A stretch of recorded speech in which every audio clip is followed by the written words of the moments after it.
Okay, this is our opening constructive speech for our neg case.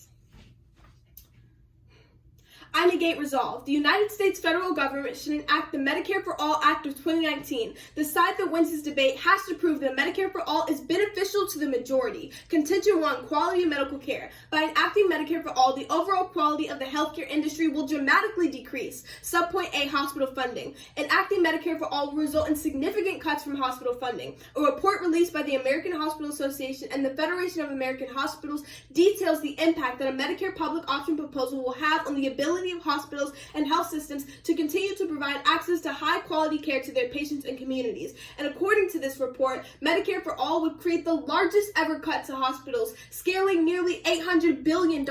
A substantial reduction in hospital funding like that will inevitably result in a substantial reduction in the quality of medical care. That's cutting into money that could have been allocated to research and development to improve quality of care, but instead was cut just to implement MFA. According to Healthcare Finance, every year, almost 130,000 people in the U.S. die by the age of 45 due to health threats that a larger investment in research and development can help to better understand and ultimately prevent. Furthermore, the U.S.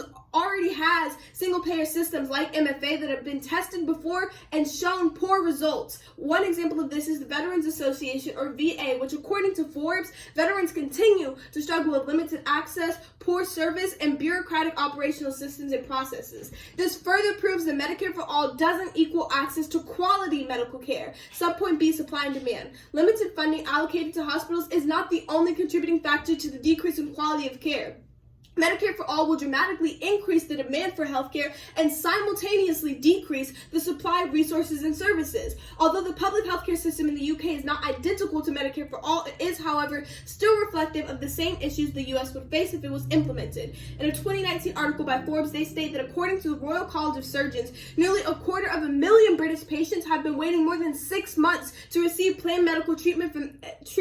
And from the National Health Service, more than 36,000 have been in treatment queues for 9 months or more. Wait times for cancer treatment, where timeliness can be a matter of life and death, are also far too lengthy. According to January NHS England data, almost 25% of cancer patients didn't start treatment on time despite an urgent referral by their primary care doctor. This data proves that Medicare for All can not only lead to worsening the condition of the sick population, but also be as extreme as to lead to death. Contingent 2, employment. Stanford researchers estimate that 5,000 community hospitals will lose more than $151 billion under Medicare for All. That would translate into the loss of up to 1.5 million jobs. Furthermore, research from the University of Massachusetts also estimates that 1.8 million healthcare jobs nationwide would no longer be needed if Medicare for All became the law, impending health insurance companies and thousands of middle-class workers whose jobs largely deal with them. If the healthcare system were actually restructured to eliminate private insurance, the way Medicare for All advocates ultimately envision it,